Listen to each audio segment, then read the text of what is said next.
Showbiz fanatics, Daddy Theodore ni Miss Catherine Bernardo abay binuking itong si Alden Richards sa kanyang nagustuhan dito po sa Binata. Ang lahat na yan. But before that, if you haven't subscribed yet to my YouTube channel, please don't forget to like, share, and subscribe at hit mo na rin ang notification bell for more showbiz updates. Bago tayo magsimula sa ating updates for today's video, nais ka po muna magpasalamat sa lahat ng mga legit viewers, subscribers at ang lahat ng mga legit na nagmamahal at sumusubaybay sa lahat ng ating mga updates. Maraming salamat po. And for today's video, ito na pag-usapan natin dahil lumabas po ngayon sa mga social media platform ang ilan sa mga interviews at ilan sa mga statement nga ng daddy nitong si Miss Catherine Bernardo na si Daddy Theodore Bernardo, na kung saan binanggit niya po dito ang pangalan ni Alden Richards, kung paano niya talagang sobrang nagustuhan itong si Alden sa karakter na ipinapakita nito towards dito po kay Miss Catherine Bernardo. And para lang po sa kaunawaan ninyo, the parents of Catherine Bernardo is Luz Biminda Bernardo and Theodore Bernardo. Ever wondered who Catherine Bernardo's parents are? Luz Biminda Bernardo and Theodore Bernardo are the proud parents of his talented Filipino actress, model, endorser, recording artist, philanthropist, and entrepreneur who was born on March 26, 1996. Allow us to introduce Catherine, multifaceted and accomplished individual born on March 26, 1996, and she has made significant contribution to the entertainment industry and philanthropic causes. Known for her acting, modeling, endorsement, music career, and entrepreneurial ventures, Bernardo has made a lasting impact on the Filipino showbiz scene, kung saan kamakailan lang ay nabigyan po siya ng ikauna-unahang Best Actress Famas Award.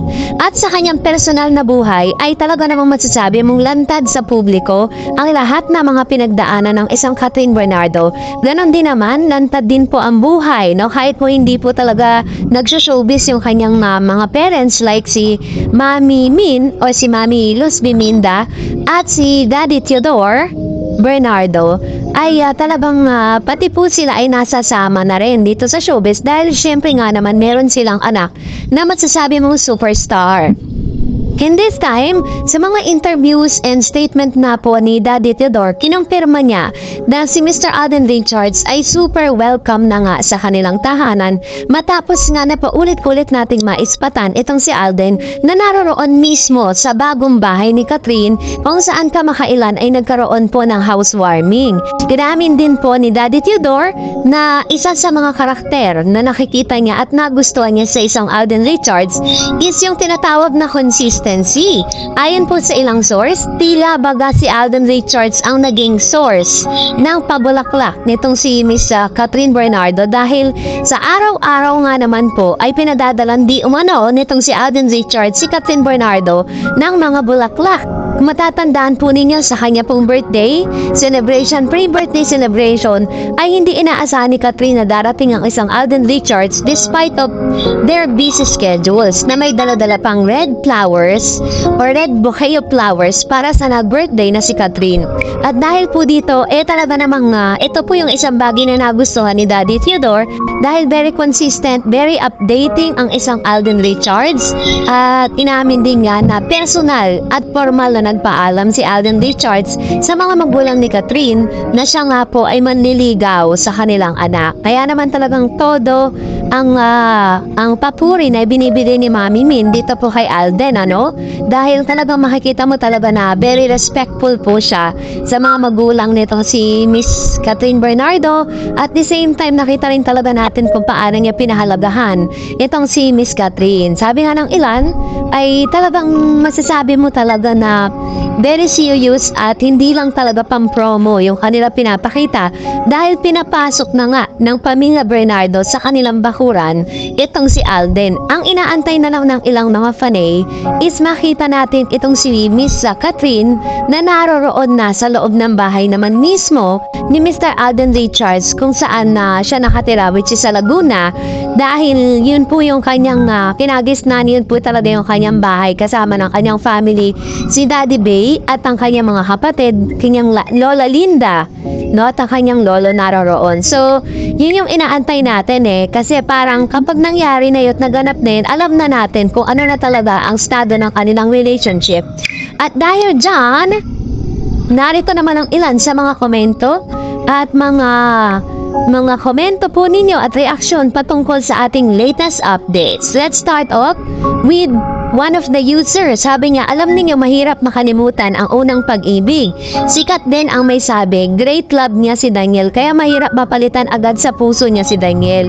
Which is true naman, di ba? Kahit naman talaga sino, kapag unang pag-ibig mo, talaga mahirap kalimutan. Pero kung hindi ko naman kino-confirm, no? Kung trauma naman ang inabot niya dun sa kung trauma naman ang inabot natin dun sa ating mga last relationship, talagang kapag may taong nagbigay ng espesyal na oras at espesyal na treatment sa'yo, mamahalin mo diba? At alam naman natin na si Alden Richards, kamahal-mahal naman talaga dahil nasa kanya na lahat ng karakter. Sabi naman ni Celeste Catalon, yung mga haters di makamove on sa hindi nila buhay para naman kilala sila nung mga iniidolo nila. Parang kikita sila kung mag-comment sila ng pangit. Kasi kahit anong gawin nyo, sikat na sikat pa rin ang Catherine kahit walang partner dahil magaling siya. Kaya award. True naman, diba? Kahit wala pong wala po siyang love team, diba? Na lumabas.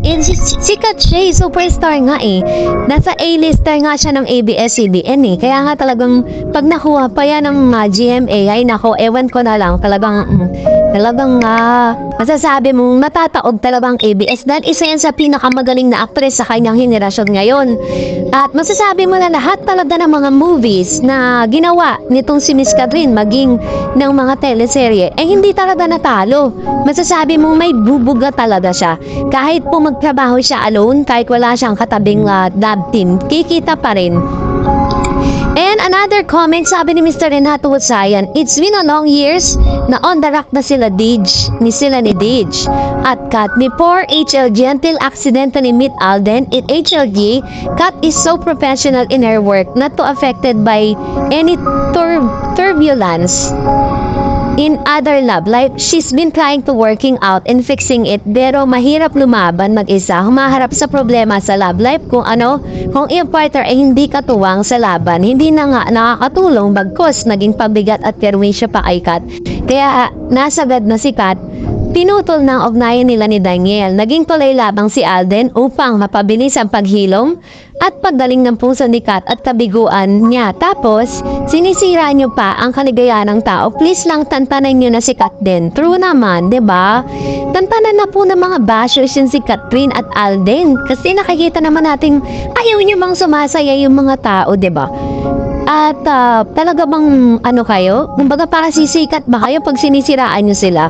At syempre tayo po, lang tayo, supporters lang tayo, pero wala tayong karapatan na parang diktahan sila kung ano yung dapat nilang maramdaman. Meron silang sariling desisyon. At yung isang bagay na gusto ni Miss Catherine ngayon, walang nagdidikta sa kanya. Sabi pa ng isang user, yes, that's true. Kaya wag pakinggan ibang tao dahil bakit di papalitan ng mabilis? Cheater naman si DJ. Eto na po, siya po yung nagsabi niyan. Diba?